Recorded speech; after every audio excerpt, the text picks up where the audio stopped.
ইয়া আইয়ুহান নাস কুলু মিম্মা ফিল আরদি হালালান তাইয়্যিবা। হে পৃথিবীর মানুষ, মাটিতে যে শস্য উৎপাদন হয় তার যেটা হালাল পবিত্র সেটা খাও। তার মানে মাটিতে হারাম শস্য উৎপাদন হয়, হারাম খাদ্য উৎপাদন হয়। যেটা হালাল এবং পবিত্র, একটা গরু হালাল কিন্তু মারা গেছে, তখন কি পবিত্র? যার কারণে আল্লাহ তাআলা বলছেন হালালান তাইয়্যিবা, তাকে হালালও হতে হবে, তাকে পবিত্র হতে হবে। পৃথিবীর মানুষ তোমরা এটা খাও। এই আয়াতে আল্লাহ তাআলা হিন্দু, মুসলমান, বৌদ্ধ, খ্রিস্টান, এক কথায় যার নাম মানুষ, সবাকে হালাল রুজি খেতে বললেন। আল্লাহ তাআলা অন্য জায়গাতে বলেন ইয়া আইয়ুহাল্লাযীনা আমানু কুলু মিম্মা ফিল আরদি তাইয়্যিবা আও কুলু মিন তাইয়্যিবাতি মা রাযাকনাকুম।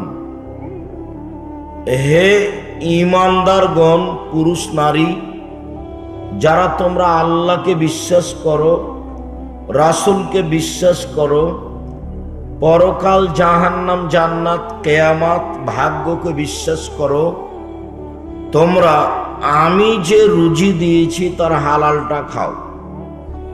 সব সময় কিন্তু আল্লাহ তাআলা বলেন আমি যেটা দিয়েছি। কোনো সময় বলেন না যে তোমার রুজি তুমি খাও। সব সময় বলেন যে আমি যেটা দিয়েছি সেটা তুমি খাও। এটা আল্লাহ সব সময় বলেন। যখনই আল্লাহ বলেন কিছু দান করো, তখন বলেন যে আমি যেটা দিয়েছি সেখান থেকে দান করো। আমি তো তোমাকে খেতে দিয়েছি, সেখান থেকে দান করো, এভাবে বলেন। পৃথিবীর সব মোমেন পুরুষ নারীকে হালাল রুজি খেতে বললেন। আল্লাহ তাআলা বলেন ইয়া আইয়ুহার রাসূল কুলু মিম্মা ফিল আরদি হালালান তাইয়্যিবা। ইয়া আইয়ুহার রাসূল কুলু মিনাত তাইয়্যিবাত ওয়া আমালুস সালিহা। হে পৃথিবীর নবী রাসূলগণ, আপনারা হালাল রুজি খান আর সৎ আমল করুন। নবীগণের সাথে সৎ আমলের কথা উল্লেখ আছে। অত্র তিনটি আয়াতে যেভাবে আল্লাহ বললেন, এক, পৃথিবীর সকল পুরুষ নারী, হিন্দু, মুসলমান, বৌদ্ধ, খ্রিস্টান, সবাই তোমরা হালাল পবিত্র রুজি খাও। দ্বিতীয় নম্বর আয়াতে বললেন পৃথিবীর মোমেন পুরুষ নারী, এবার সব মানুষ নয়, পৃথিবীর মোমেন পুরুষ নারী আমি যেটা খেতে দিয়েছি তার যেটা পবিত্র সেটা খাও। তিন নম্বরে বললেন হে নবী রাসূলগণ, আপনারাও পবিত্র খান আর সৎ আমল করুন। আপাতত তিনটি আয়াতে সব মানুষ, মোমেন পুরুষ নারী মানুষ আর নবীগণ মানুষ, এই তিন শ্রেণীর মানুষকে আল্লাহ তাআলা হালাল রুজি খাওয়ার জন্য আদেশ করলেন। তার মানে হালাল রুজি জরুরি, হালাল রুজি উপার্জন করতেই হবে। আর হারামের ব্যাপারে বললেন হারাম হলো অপবিত্র, ওটা খাওয়া হবে না। আর সুদের ব্যাপারে বললেন ইয়া আইয়ুহাল্লাযীনা আমানুত্তাকুল্লাহ লা তাকুলুর রিবা আযআফা মুযআফা হে পৃথিবীর ইমানদার পরহেজগার মানুষ, তোমরা সুদ দ্বিগুণ শতগুণ হারে খায়ও না। আল্লাহ তাআলা বললেন, ইয়া আইয়ুহাল্লাযীনা আমানুত্তাকুল্লাহ যারু মা বাকিয়া মিনার রিবা। হে পৃথিবীর পরহেজগার পুরুষ নারী, তোমরা সুদ ছেড়ে দাও। যদিও আমাদের অন্য আলোচনায় বলা আছে যে আল্লাহ তাআলা বলেছেন ইয়ামহাকুল্লাহুর রিবা ওয়া ইউরবিস সাদাকাত, সুদ মানুষের টাকাকে কমিয়ে দেয় আর দান মানুষের টাকাকে বেশি করে দেয়। এটা আল্লাহ বলছে। আর আল্লাহর নবী বলছেন ইন্নার রিবা ওয়াইন কাসরা, সুদ যদিও বাহ্যিকভাবে বেশি হয়। এই ছেলে এটা খুলে ফেলো তো, মাইকের ওই ছেলেটা কোথায়? সুদ যদিও বাহ্যিকভাবে বেশি হয়, তবুও তার শেষ পরিণতি হলো নিঃস্ব। তার মানে আল্লাহ বললেন সুদ খেলে মানুষের টাকা কমে যাবে, আর আল্লাহর নবী বললেন সুদ খেলে মানুষ নিঃস্ব হবে। কোরআন আর হাদিসের সমন্বয়ে আমি সব সময় বলছি, যারা সুদ খাবে তাদের একদিন ভিক্ষা করে খেতে হবে। হয় সেই ভিক্ষা করবে, না হয় তার ছেলে ভিক্ষা করবে, না হয় তার নাতি ভিক্ষা করবে। সুদের টাকা থাকবে না, একদিন না একদিন তাকে ভিক্ষা করে খেতেই হবে।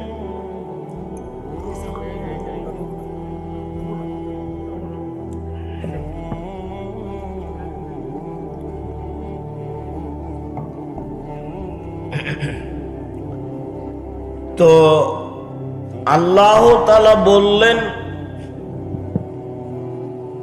সুদ মানুষের টাকাকে কমিয়ে দেয়, এটা আল্লাহ বললেন। আর আল্লাহর নবী বললেন সুদ খেলে মানুষ নিঃস্ব হয়।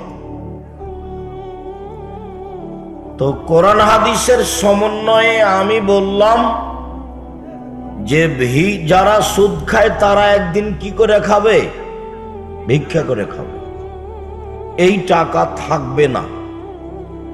সুদের ফলাফলে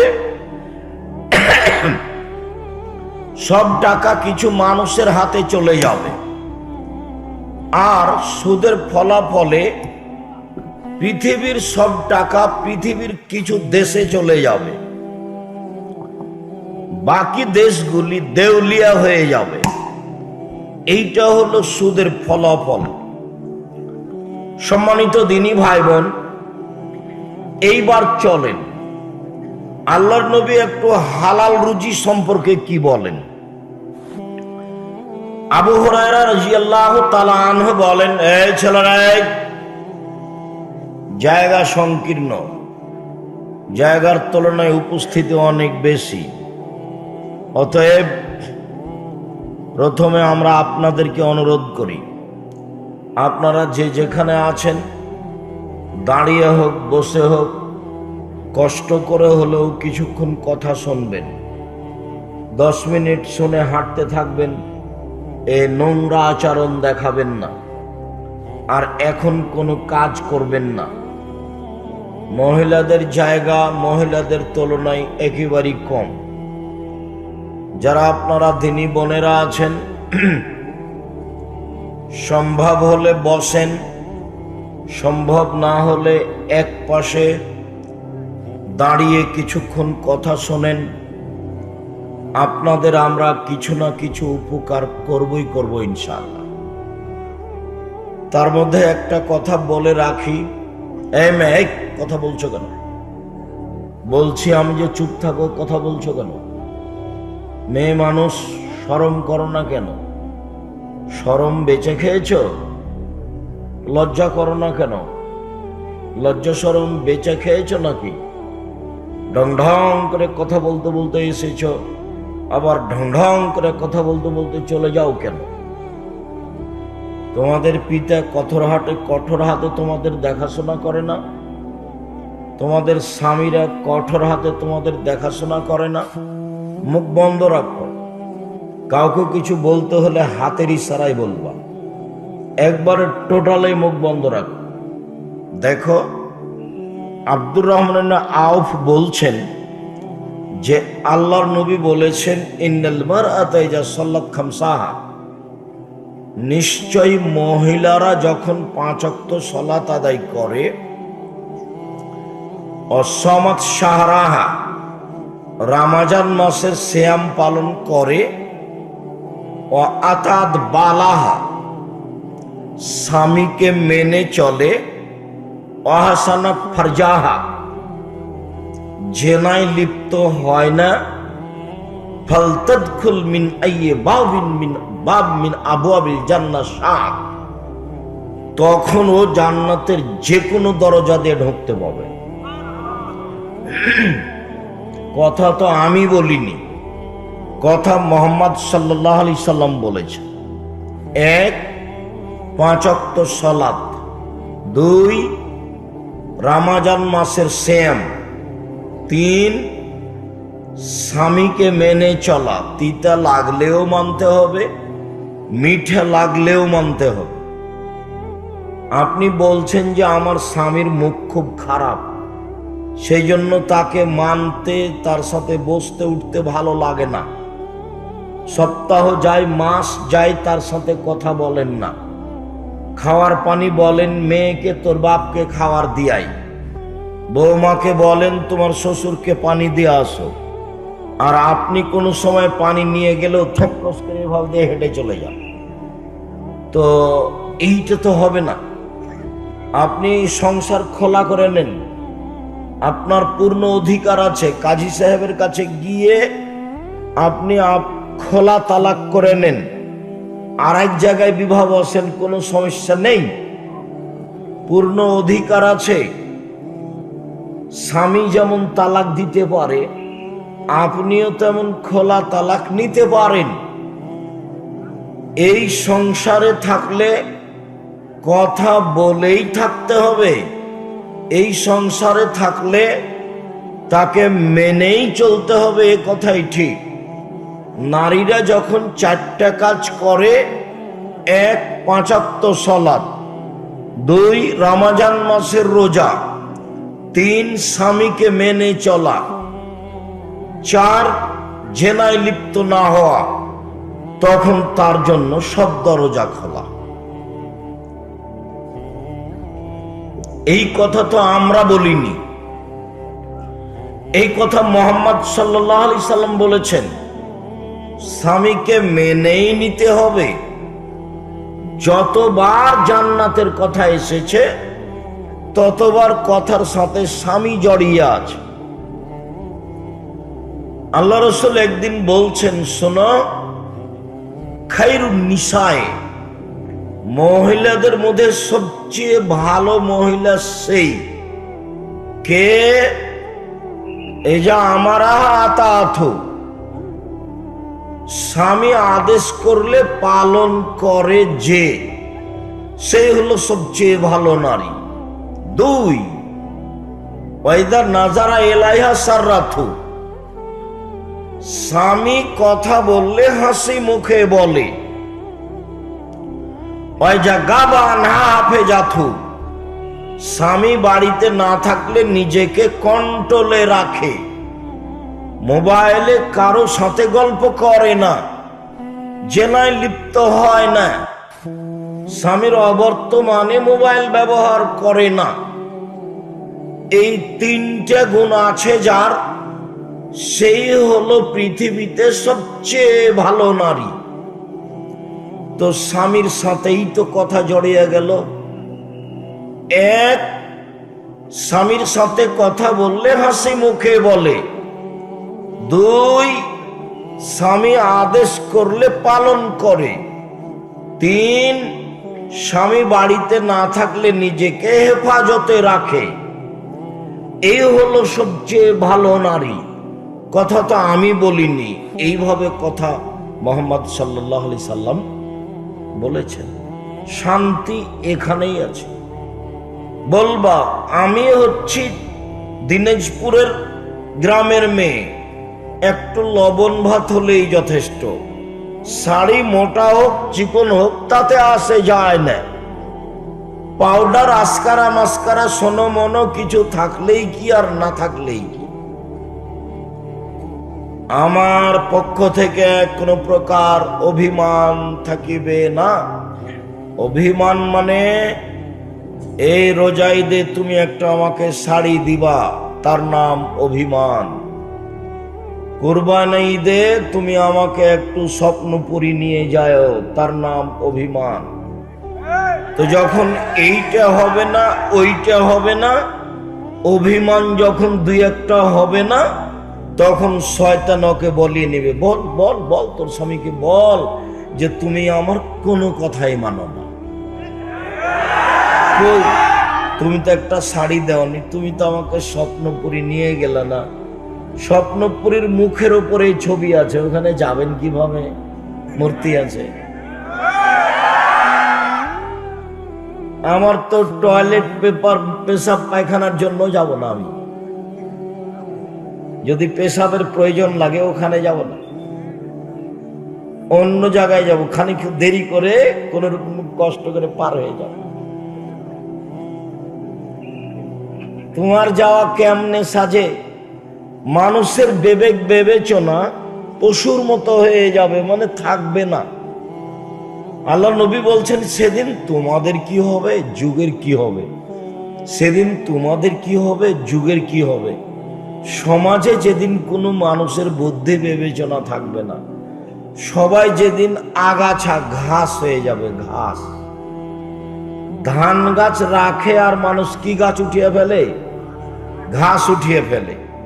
আল্লাহ নবী বলছেন মানুষ যেদিন ঘাস আগাছা হয়ে যাবে, সেদিন তোমাদের কি হবে, যুগের কি হবে।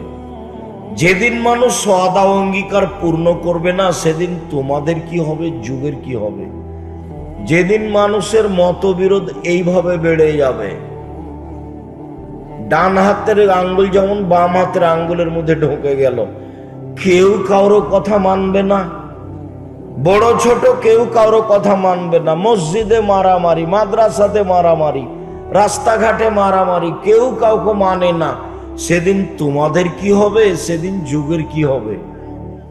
আল্লাহ রাসূল যখন বললেন তখন সাহাবীরা বলেন তাহলে কি করব বলেন, আপনি যে এভাবে বলছেন বলেন কি করতে হবে। বলছে এক, মুখখান বন্ধ রেখো, মুখখান খুলিও না। দুই, বাড়িতে থেকো, স্বপ্নপুরী যায়ও না। স্বপ্নপুরী কিন্তু হাদিসে নাই, এটা আবার তোমরা উল্টা বুঝিও না। বাড়িতে থেকো। ওইরকম শিক্ষা সফরের কোনো দাম নেই। যেই শিক্ষা সফর ছবি দিয়ে পূর্ণ, যেই শিক্ষা সফর পিকনিক দিয়ে পূর্ণ, যেই শিক্ষা সফর গান বাজনা বাদ্যযন্ত্র দিয়েই পূর্ণ, যেই শিক্ষা সফর নোংরামি ছেলে মেয়ে দিয়ে পূর্ণ, যেই শিক্ষা সফর পাপ দিয়ে পূর্ণ, গুনাহ দিয়ে পূর্ণ, সেটা কোনোদিন শিক্ষা সফর হতে, ওটা শয়তানি সফর। ওটা হলো শয়তানি সফর, ওটা ইবলিশ দিয়ে চালায়। ইবলিশ বলে চল চল এভাবে কর, এভাবে কর, বেটা ছেলে বেটি ছেলে ছবি তোল। এরা তো বোকা মানুষ, বুঝতে পারে না যে ইবলিশ করছে এগুলো। যখন ছবি উঠে তখন ইবলিশ বলে ঠিক আছে ঠিক আছে ঠিক আছে। এ তো সব বোকা মানুষ, সব কোনো মাথাতে গোবর আছে। বুঝেও বুঝে না ওরা, অন্তর আছে বুঝে না, দেখেও দেখে না ওরা, চক্ষু আছে দেখে না, শোনেও শোনে না ওরা, কান আছে শোনে না। উলাইকা কালানাম, তারা পশু প্রাণীর মতো, তারা গরু ছাগলের মতো, তারা কুকুর শ্রীগলের মতো, বালহুমাজাল, বরং তার চেয়ে খারাপ। মানুষ কুকুর শ্রীগলের চেয়ে খারাপের কথা আল্লাহ বলছে। এইটা আবার দিনাজপুর মানে, দিনাজপুর মানে কি বলতে চাইলেন? দিনাজপুর মানে বলতে চাইলাম যৌতুক ছাড়া ছেলেরা বিবাহ করে না, বাপে বিবাহ দেয় না, তো তোমরা বাপ বেটা ভিক্ষা করে খাবা। এই বোকা ছেলে, তোমার বাপ কাপুরুষ, তোমার বাপ করে ঘৃণা করি, তোমার বাপকে আমি ঘৃণা করি, তোমার বাপ ভিক্ষা করে খেতে পারে না। মানুষের টাকা নিবে কেন বাপ বেটা? মানুষের টাকা নিবে কেন? 24 ঘন্টার মধ্যে টাকা ফেরত দিবা। লজ্জা হলে যে তোমার বাপের মুখের দিকে তাকিয়ে দেখো মুখখানা কালো। আমাকে বলো দেখি, আমার বাপ যেদিন মারা গেছে মাটি দিয়ে এসে জমি ভাগ করেছি, তারপরে ভাত খেয়েছি। যদি জমি আমি হালকা হালকা চিনি, আমার ছোট ভাই চিনেই না, আজও চিনে না। আমার নিজের মায়ের কথা বলছি। আমি একদিন নাচল মাদ্রাসার, নবাবগঞ্জ নাচল মাদ্রাসার আমরা ছাত্র, তো ট্রেনে চড়ে নাচল যেতে হয়। তো একদিন যাবো না, একটু দেরি করছি, যার জন্য নদীতে সাঁতার দিচ্ছি। অনেক নদীতে সাঁতার দিয়ে 12টার দিকে এসেছি। আমার মা ভাত রান্না করে নিয়ে বসে আছে। দেখুন আমার মা বাড়িতে ঢুকতে আমাকে বলছে যে তাড়াতাড়ি খেয়ে নে, বের হ, দেরি করে আসলি কেন, এত দেরি হয়ে গেল। তো আমি বলছি যাব না, ভাতে বসেছি আমি বলছি আজকে যাব না, কাল যাবো। তো বলছে না আজকে যেতে হবে। আমি বলছি না যাবো না, কাল যাবো। তো বলছে না আজকে যেতে হবে। তখন আমি বলছি যে ভাত খাবো না। তো আমার মা বলছে খাস না। তা আমি উঠে গেছি। এখন উঠে আমি ব্যাগটা নিয়েছি, বের হবো। তখন আমার মা বলছে যে টাকা নেই। তা আমি বলছি টাকা নিব না। তো বলছে টাকা নিস নে, যা। আরে না খেয়ে টাকা না নিয়ে বের হয়ে গেলাম, তা আমার মা নরম হলো না? অবাক, আজও আমার মা আছে। টাকা ছাড়াই, ভাত ছাড়াই বের করে দিল, কিন্তু আমার মা নরম হলো না, একটুকু নরম হলো না। আমার আজও মনে পড়ে দিনের মতো সে হলো। ঠিক এরকম এখানে যে মহিলাগুলি এসেছে, বসে গল্প করছে, কালকে গল্প করেছে, আজকে করছে, বাড়ির গল্প করছে। এখানে কত বেঢঙ্গা, স্বামী একটু কিছু বলে না, বাপে একটু কিছু বলে না। ক্লাস 10-এ পড়ে, এখন মাথায় কাপড় নেই, এখন এই অবস্থা, মাথায় কাপড় নেই, ক্লাস 10-এ পড়ে। ও যেদিন 8-এ উঠেছে সেদিন তার বিবাহের বয়স হয়েছে, বিবাহ হয়ে গেলে তার 2টা বাচ্চা হতো। 2 ছেলের মা এখন ক্লাস 10-এ পড়ে, মাথায় কাপড় নেই, বসে আছে। আবার আপনি বলছেন যে ওর বাপও আছে, অথচ আমি শতদিন বলেছি যে জন্ম দিতে পারলে বাপ হওয়া যায় না। ক্ষমতা, নীতির নাম বাপ, ক্ষমতার নাম বাপ। প্রসব করাতে পারলে মা হওয়া যায় না। পাগলিও বাচ্চা প্রসব করাতে পারে, পাগলিও বাচ্চাকে দুধ খাওয়াতে পারে, কিন্তু পাগলি বলতে পারে না যে আম্মু মাথায় কাপড় দাও, আম্মু এভাবে নগ্ন হয়ে চলো না, এটা পাগলি বলতে পারে না। পাগলি বাচ্চা প্রসব করাতে পারে, পাগলি বাচ্চা দুধও দিতে পারে বাচ্চাকে। এইখানে আপনাকে আমি একটা জাবের থেকে হাদিস শোনাচ্ছি। আমি বলতে চাচ্ছি যে আসলে বাপ যদি হন তো বাপ হওয়া ভালো, বাপের মতো হন। মা যদি হন তো মা হওয়া ভালো, মায়ের মতো হন। বেঢঙ্গা মা হয়েছেন কেন? যে ছেলে মেয়ের ঠিক মতো লালন পালন করতে পারে না, দেখবেন একটু মা কি জিনিস। জাবের বলছেন যে আমরা এক যুদ্ধ থেকে রাসূলের সাথে আসছিলাম, এখন মদিনায় ঢুকবো, এরকম সময় আল্লাহ রাসূল বলছেন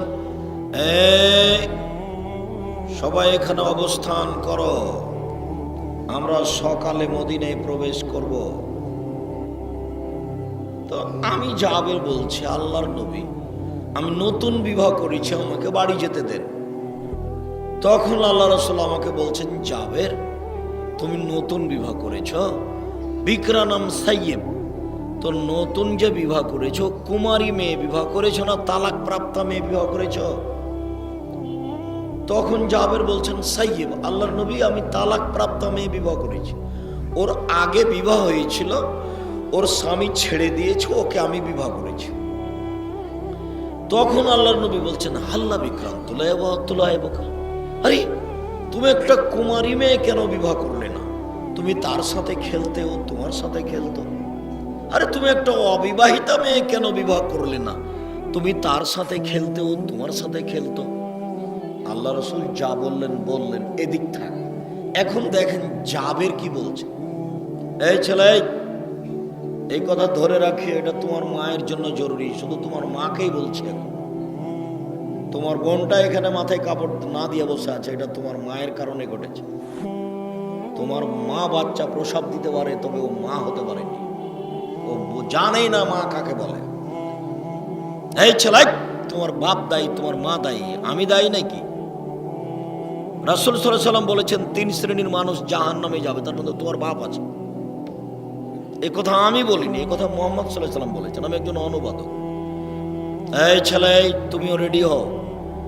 জাবের এখন কি বলছেন এটা মনে রেখো। উপস্থিত বৈঠকের মুসলিম বোন, আপনাকে আমি কষ্ট দিতে আসিনি, আমি যেটা বলছি সেটা বাস্তব আপনাকে বলছি। জাবের বলছেন, আল্লাহর নবী, আমার বাপ উহুদের যুদ্ধে শহীদ হয়েছেন 6 জন মেয়ে রেখে, আমার 6 জন বোন আছে। আল্লাহর নবী, আমার বাপ ইন্তেকাল করেছেন, শহীদ হয়েছেন 6 জন মেয়ে রেখে, আমার 6 জন বোন আছে। তো আমি আমার বোনদের বয়সের মেয়েকে বিবাহ করতে চাইনি। না না না না না, আমার বোনদের বয়সের মেয়েকে আমি বিবাহ করব না 4টা কারণে। এক, লেতুয়াত দেওয়া হন না, আমার বউ যেন আমার বোনদেরকে শিষ্টাচার শেখাতে পারে। তার মানে তোমার মা তোমাকে আর তোমার বোনকে কি শিখাবে? শিষ্টাচার শিখাবে। 1। 2, বলে তুয়াল্লেমা হন না, আমার বউ যেন আমার বোনদেরকে বিদ্যা শিখাতে পারে। 3, বলে তুরাজ্জেলা হন না, আমার বউ যেন আমার বোনদের মাথার চুল চিরুনি করে দিতে পারে। 4, তাকুম আলাইহিন না, আমার বউ যেন আমার বোনদের উপরে সবসময় পাহারা দিতে পারে। মা হলো মেয়েদের জন্য পাহারাদার। আমি বুঝাতে পারলাম না, হাদিস বুখারী মুসলিম। মা মেয়েদের জন্য কি?